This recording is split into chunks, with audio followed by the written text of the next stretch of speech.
All right, let's bring in now former Prime Minister Scott Morrison. Mr. Morrison, welcome to the program. You are extremely strong in your support of Israel as Prime Minister, and you've shown that support in the past week by visiting synagogues, not for politics, just out of solidarity with Israel and our Jewish community. What's your response, firstly, to the terror attacks in Israel, and also the response that we've seen to it in the streets of Sydney, Australia, with these protests, and in Melbourne? Well, sure, Sharri. Let's start with the terrible terrorist attacks in Israel first. And as you rightly said, the largest loss of life through the murderous terrorist attacks that we've seen in Israel since the Holocaust itself in a single day. I mean, when you think about that, it's just hard to take that in. And as you try and come to terms with it, and then you start focusing on the barbarity that occurred that you've and others have described in such horrific detail, it's just hard to comprehend it. And what other response can there be to decry it? I mean, we have to be clear that this is a terrorist attack. I said in the Parliament today, to call it even a war adds some sort of legitimacy to Hamas as some sort of combatant. They're not. They are terrorists. Now, in government, we fully listed Hamas as a terrorist organisation, as we did Hezbollah. I made the point in the Parliament today that back in 2018, there was an attempt to pass a motion in the United Nations General Assembly that condemned Hamas for their aggressive and terrorist attacks towards Israel. It lost. Australia certainly voted to decry Hamas. There have been 500 or so motions condemning Israel, but not one in the United Nations that condemned Hamas. The world looked the other way. I mean, the barbarity of Hamas should come as no surprise, and they have inflicted on it in its most awful terror on the innocent civilians. And so there's only one response to that for Israel, and they've been articulating it, and that is to completely remove Hamas from Gaza and to ensure that it has no capability to inflict terror on innocent citizens in Israel. Now, they've been right to try and provide every opportunity, and will continue to, I'm sure, to ensure further innocence. It's not the innocents of Palestine who are the targets of Israel's response. It is Hamas and the terrorists who they are seeking to root out. Now, we've seen, Sharri, a lot of support for Israel this past week, but the real test will be in the weeks ahead. Will we still see that as Israel takes the steps it should in self-defence to root out Hamas and ensure that it can never do this again? Will they still be supporting? I certainly hope they will. I hope what they're saying today will carry on into the weeks and potentially months ahead. But the reason I reminded everybody of 2018 is I wasn't hearing people say that about Hamas back then. But we certainly were as a government, and always will. It is instinctive. Now, in terms of what's happening here in Australia, well, it's abhorrent. It's abhorrent, and there are laws and rules against that sort of hate speech, and they should be applied. Peter Dutton has made the very good point that people who say these sorts of things, who are here on visas, would never have been given a visa if they'd said those things. That is true. Do you think they should be for the Minister for Home Affairs to take action? Do you think the Minister for Home Affairs should take that action? Do you think people who are here on visas or who are dual citizens should be deported if they are saying anti-Semitic hate speech like "gas the Jews"? If they're here on a visa, then there is absolutely every reason for the Minister for Home Affairs to cancel their visa and to expel them from the country, provided they, the normal tests of evidence and things like that which must apply. But those rules are there for a reason. So, as Ray said, the laws should be enforced. But I think what we also have to ensure is let's not give those with their hate microphone too much amplification. We should decry them and we should deplore them. But let's also reflect on the fact in the past week, the outpouring of support for Israel. Let's reflect on the wonderful strength of the Jewish community that has come together to support each other at a time of just horrific circumstances for them.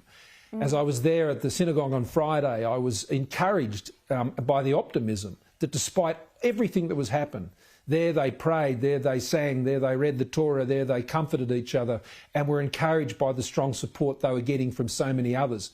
I pray that will continue. It must continue because Israel, the people of Israel, innocents in Israel, were under a terrorist attack. And that of itself deserves the condemnation that has followed. And let's just hope people stick with it. Look, I want to move on to The Voice, but just before we do, what's your assessment on how this could escalate if we see the involvement of Iran and the United States?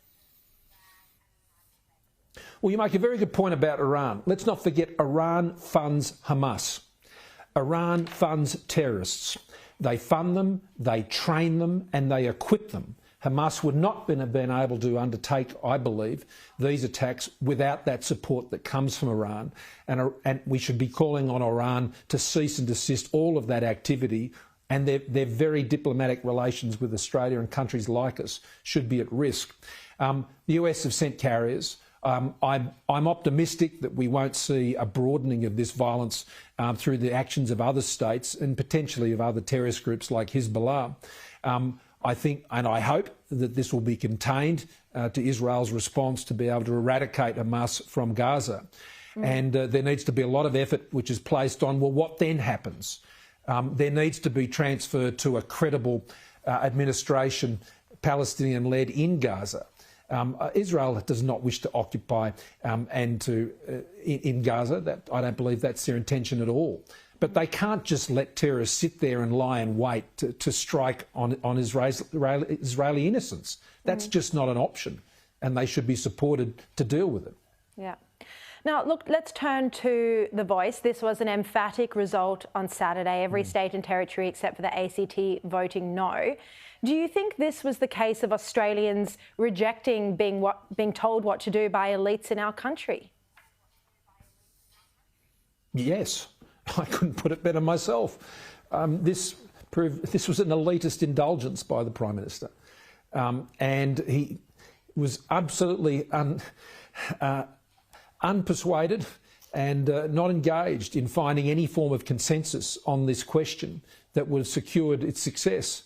He believed that it would be carried on the vibe. And I've never seen a lead so big be blown in such a short period of time, as it was clear that the arrogance of this approach to the Australian people, and they rightly rejected it. I must admit, though, I'm pleased that it was defeated for the sake of our Commonwealth and our Constitution. But I do feel for Indigenous Australians, who I think were sold a pup on this, the idea that this was somehow going to completely change their living standards, I think is a cruel suggestion. And it requires something far more practical than that. And I understand that they would be feeling very disappointed today. But the fault here is having led them to believe that something such as this was what that the Prime Minister was suggesting it could achieve. I think that was folly. The cause of recognition is one that enjoys incredibly broad support in Australia. Our government wished to pursue it, but we knew we couldn't find consensus on a proposal that would achieve broad-based support. The Labor Party never offered us bipartisan support for a recognition model. Their condition was always that it must be the voice or nothing. So any suggestion that somehow there was bipartisan support while we were in government for a recognition referendum that didn't include the voice, that is complete falsehood. Yeah, I was actually going to ask you about that. Mr Albanese insisted on the voice the whole way. So you went to Albanese and said, will you offer bipartisan support if we have Indigenous recognition in the Constitution? And I just want to clarify this. And he said no, unless it had the voice with it. Is that right? The Labor Party was clear all along through our term, because we were seeking to find this, and Minister Wyatt was seeking to find it, and he came to me and said, well, we don't have consensus for a wording that would deal with recognition. You know, the Labor Party's position has always been voice or nothing. And so as a result, by insisting on the voice being the instrument for recognition, we weren't able to put forward a referendum in the last term, and now he has put this forward in this term, which has failed, and I fear has set that cause back some many years, and I think that's very sad. And so by the belligerent insistence on that proposal has led, I think, to us going backwards, not forwards. And I think that's very, very unfortunate for Australia as a whole, because this referendum was rejected on the basis that Australians wanted us to be united, not two separate countries. And so the idea that we would now entertain treaties and things of that nature, I think, is just absurd.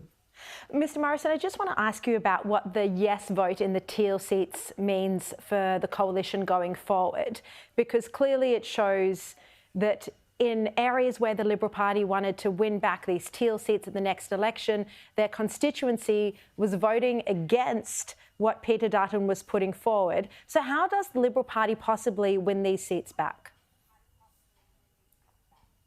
Well, I think that the level of support was much less than we'd seen in some of these seats for referendums in the past.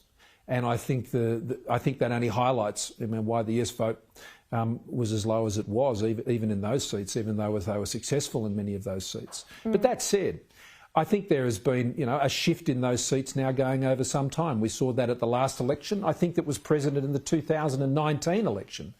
But in the 2019 election, when we were successful, the issues of people paying higher taxes on everything from their superannuation to their properties was something that was rejected strongly in those electorates, and we were successful.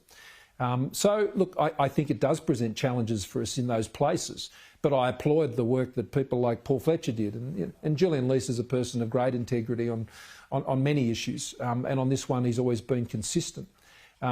So, look, I think obviously we need to keep engaging with those places and those electorates, and our core credentials where they've traditionally supported us, particularly on our management of the economy and our management of national security, I think speaks volumes and is supported in those places.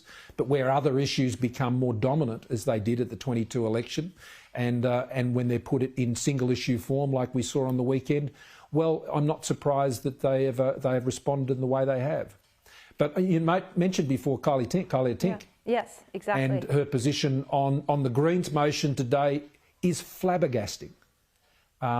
Absolutely flabbergasting. Nothing more I could really say other than that. Yeah, no, I completely agree. Former Prime Minister Scott Morrison, I really appreciate you coming on the program tonight. Thank you so much for your time.